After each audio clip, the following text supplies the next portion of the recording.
Sejam bem-vindos ao canal Imersão Previdenciária. Meu nome é Thiago Rodrigues, sou advogado previdenciarista e hoje eu trago aqui mais um conteúdo bem pertinente aí que muitas vezes gera dúvidas para o segurado no momento em que vai requerer o seu planejamento previdenciário, no momento em que ele está pensando em buscar a concessão do seu benefício de aposentadoria, principalmente após a vigência da emenda 103, a famosa reforma da Previdência que ocorreu no dia 13 de novembro de 2019. Por conta disso, aqueles segurados que já possuíam um longo histórico contributivo acabaram ficando perdidos no momento de requerer o seu benefício de aposentadoria, pois surge a grande dúvida: eu tenho condições de invocar o direito adquirido pela Lei 9876 de 99 ou devo partir para as regras de transição que estão previstas na emenda 103? Hoje eu trago um comparativo aqui de uma maneira sucinta a respeito do direito adquirido e do pedágio de 50%, que é a primeira regra de transição prevista no artigo 17 da emenda 103. Muito se fala em pedágio, muito se fala no direito adquirido, mas de fato poucos segurados compreendem como funciona a maneira de se calcular os benefícios em cada uma dessas possibilidades. Então, se você já possuía um longo tempo de contribuição, ou até mesmo já havia preenchido todos os requisitos para aposentadoria por tempo de contribuição antes do dia 13 de novembro de 2019, você pode de fato estar numa situação bem confortável e não sabe, pois você pode tanto invocar o direito adquirido quanto analisar as regras de transição e verificar qual vai lhe trazer um maior rendimento mensal, qual vai lhe atribuir a maior renda do seu benefício e até mesmo um grande retorno financeiro estimado a longo prazo com base na sua expectativa de sobrevida. Para isso, nós precisamos compreender como funcionava a regra de aposentadoria por tempo antes da vigência da emenda. Ou seja, na vigência da Lei 9876 de 99, nós tínhamos a modalidade da aposentadoria por tempo de contribuição, aquela aposentadoria que não exigia uma idade mínima do segurado. Por conta disso, independente da espécie de benefício, bastava somar o tempo de contribuição e logo já poderia então buscar a concessão do benefício. Claro que a Lei 9876, além de mudar a sistemática de cálculo no período básico para apurar os salários de contribuição, ela também trouxe com ela o tão temido fator previdenciário, que foi uma das ferramentas que talvez mais retardou os pedidos de aposentadoria a longo prazo, porque os segurados que tinham uma média contributiva muito acima do salário mínimo, no momento de calcular a sua renda mensal inicial, quando se aplicava o fator previdenciário sobre o salário de benefício encontrado através da média das contribuições, se verificava uma perda que chegava a 30%, 40%, 50% do que ele realmente poderia receber. Então, durante a vigência da Lei 9876, era feita a média dos 80% maiores salários de contribuição do período básico de cálculo. Vamos pegar um exemplo de um período básico de cálculo, tendo como marca inicial julho de 1994 até um mês antes da data da entrada do requerimento. Vamos supor que um pedido que foi feito em julho, em agosto de 2019. Então, nosso período básico de cálculo vai de julho de 1994 até julho de 2019. Nessa situação, arredondando, vamos dizer que nesse período básico de cálculo se tenha 300 salários de contribuição, tá? Mesmo aquele sujeito que começou a contribuir antes de julho de 94, cabe enfatizar que todo este tempo é computado para o cálculo do tempo de contribuição e da carência. Porém, para apurar os salários de contribuição que vão compor a média contributiva é somente a partir do plano real, somente a partir de julho de 1994. Portanto, desses 300 meses que o segurado deveria ter contribuído, nós tínhamos na época vigente um divisor mínimo, que era o número mínimo de contribuições que ele deveria atingir dentro deste período básico de cálculo, que é de julho de 94 até julho de 2019. Nessa situação, se nós pegarmos um cenário de 300 meses, 60% disso são 180 meses, ou seja, no mínimo 180 meses para atingir a média contributiva ele deveria ter depois de julho de 1994. Vamos supor que ele tenha contribuído de fato os 300 meses. Desconsiderando os 20% menores salários de contribuição, então ele pode retirar deste cálculo 60 salários de contribuição baixos que estavam prejudicando a sua média. Os outros 240 salários restantes, eles vão ser atualizados monetariamente até a data da vigência do pedido. Por conta disso, serão todos somados e nós vamos dividir pelo divisor mínimo para atingir uma média contributiva. Ou seja, neste caso, mesmo desconsiderando os 20% menores salários de contribuição, ele não perdia estas contribuições. Elas não deixavam de ser computadas para tempo de contribuição, não deixavam de ser computadas para carência, para qualidade segurada. Vamos denominá-las que elas ficavam escondidas no cálculo, mas elas permaneciam ali ainda computando para tempo de contribuição. Neste caso, vamos supor que esse segurado tinha mais do que 60 salários de contribuição que eram baixos e estavam prejudicando a média.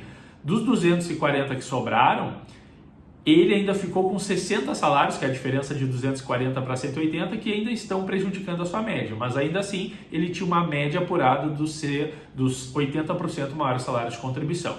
Desta média se gerava então o salário de benefício, que é a base para o cálculo da RMI. O salário de benefício, uma vez que o segurado não preenchia a pontuação necessária para escapar do fator, ou não se tratava de uma aposentadoria por idade e sim por tempo de contribuição, ele era atingido pelo fator previdenciário. O fator previdenciário leva em consideração a expectativa de sobrevida do segurado no momento que ele está requerendo o benefício, ou seja, quanto o IBGE está prevendo minimamente que ele vai viver ainda, não sabendo a data exata da morte, mas nós temos que trabalhar com esta estatística. Além disso, era analisado o tempo de contribuição e a idade que ele tinha naquele momento. Jogando esses três fatores na fórmula, que era uma fórmula do fator previdenciário, onde nós temos uma tabela, mas também é feito um cálculo para chegar nesse fator, nós tínhamos então o fator que iria multiplicar o salário de benefício. Então vamos supor que a média dele era R$4.000 e o fator previdenciário era 0,6, ele multiplicaria os R$4.000 por 0,6, ele perderia 40% já na arrancada.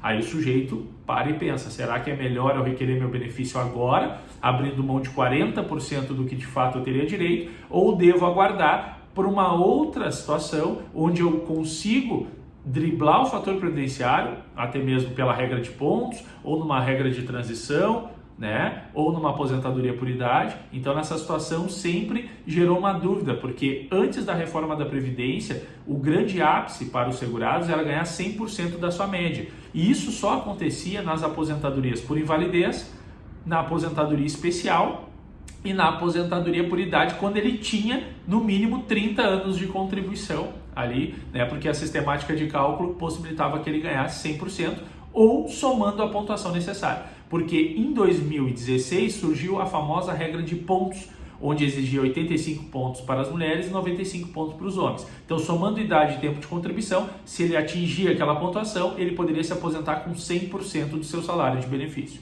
Bom, vindo à reforma da Previdência, a regra mais semelhante à fórmula de cálculo que existia na Lei 9876 de 99 é a do pedágio de 50%. Por quê? Porque nela ainda existe o fator previdenciário. Nela ainda não se exige uma idade mínima para conseguir a aposentadoria por tempo de contribuição. Ou seja, eu posso me aposentar sim, sem ter qualquer exigência de idade ou de pontos, mas desde que eu some o tempo de contribuição cumprindo o pedágio. O que ocorre nessa situação? Nós temos uma grande diferença aí com relação à eliminação desses menores salários de contribuição.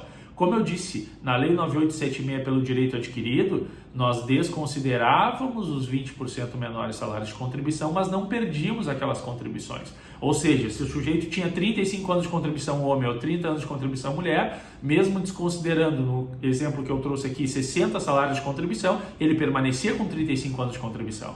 Agora, após reforma da Previdência, no artigo 17, os requisitos para se enquadrar no pedágio de 50% são: eu tenho que estar a menos de 2 anos de preencher o tempo necessário para a aposentadoria por tempo quando entrou em vigência a emenda 103, ou seja, o homem tinha que ter no mínimo 33 anos e 1 dia e a mulher no mínimo 28 anos e 1 dia, ou seja, faltava menos de 2 anos para 30 anos da mulher e menos de 2 anos para 35 do homem. A sistemática de cálculo já não é mais a média dos 80% maiores salários de contribuição do período básico de cálculo. Vamos pegar o mesmo período básico de cálculo e vamos estender a um mês depois da reforma. Julho de 94 até janeiro ali, vamos botar, de 2020. Então, nesse período básico de cálculo, agora eu não elimino aqueles 20% menores salários de contribuição, ou seja, não deixo eles escondidos no momento de tentar melhorar a minha média contributiva.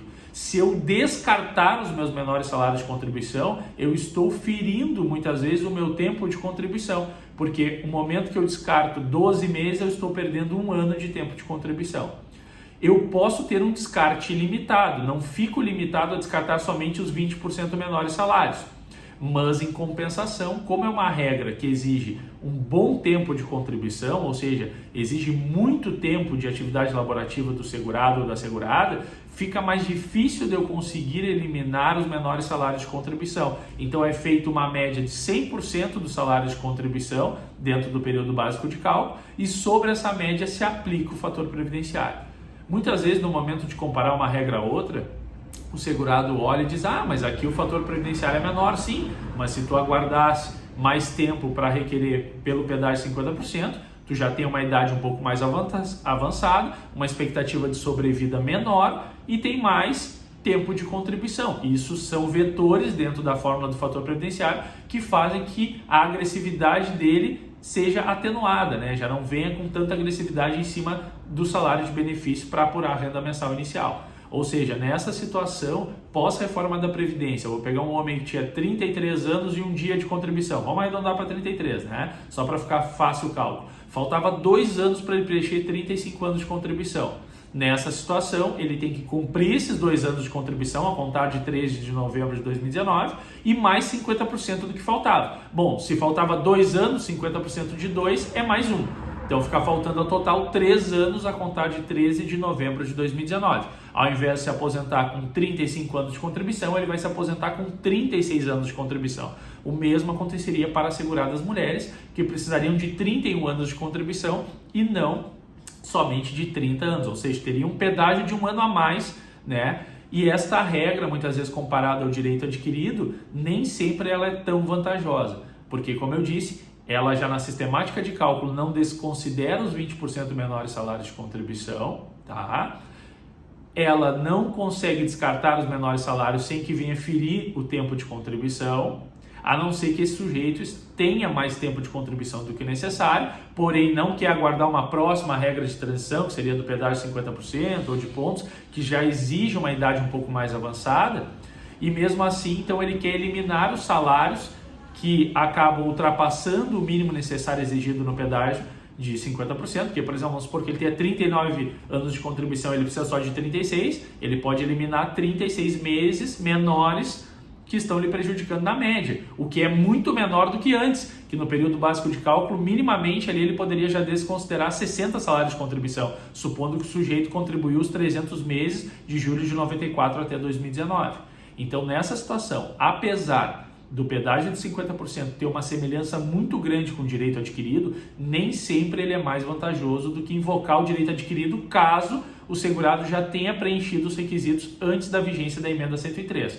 Portanto, aquele sujeito que já tinha muito tempo de contribuição, ou seja, já tinha somado o tempo necessário antes de mudar a legislação, ele estava numa posição confortável, não precisava sair correndo para dentro das agências do INSS para se aposentar a qualquer custo, com medo da vigência da emenda, porque ele poderia sim, pós a vigência da emenda, requerer o seu benefício pela melhor regra, mais vantajosa. Isso mesmo, hoje, em março de 2024, se eu identifico que um sujeito já havia preenchido o tempo necessário antes da emenda 103 de 2019, eu posso invocar a concessão do meu benefício com a regra que estava vigente no momento em que eu preenchi os requisitos. Não terei efeitos financeiros desde aquela época se eu não motivei um pedido junto à agência. Mas eu tenho o reconhecimento do direito lá na vigência da Lei 9876 e o pagamento do benefício desde a DER que eu estou pedindo agora, que é a data da entrada do requerimento. Portanto, você deve ficar muito atento no momento de requerer o seu benefício e de logo achar que a regra de transição pode trazer uma vantagem maior, porque pós-reforma da Previdência, sendo extinta a Lei 9876, também foi extinto o fator previdenciário, mas ele sobrevive dentro do pedágio de 50%. Então, em caso de dúvida no seu caso concreto, procure um advogado previdenciarista de sua confiança e exija um planejamento previdenciário, pois aqui eu comparei o direito adquirido com relação ao pedágio de 50%, mas existem mais regras de transição que também entram nessa sistemática de cálculo e o que vai determinar qual a melhor estratégia é saber qual regra eu terei um benefício de maior valor. É isso que importa. Muito obrigado. Quem não se inscreveu, se inscreve aqui no canal Imersão Previdenciária, ativa o sininho para receber os nossos próximos conteúdos.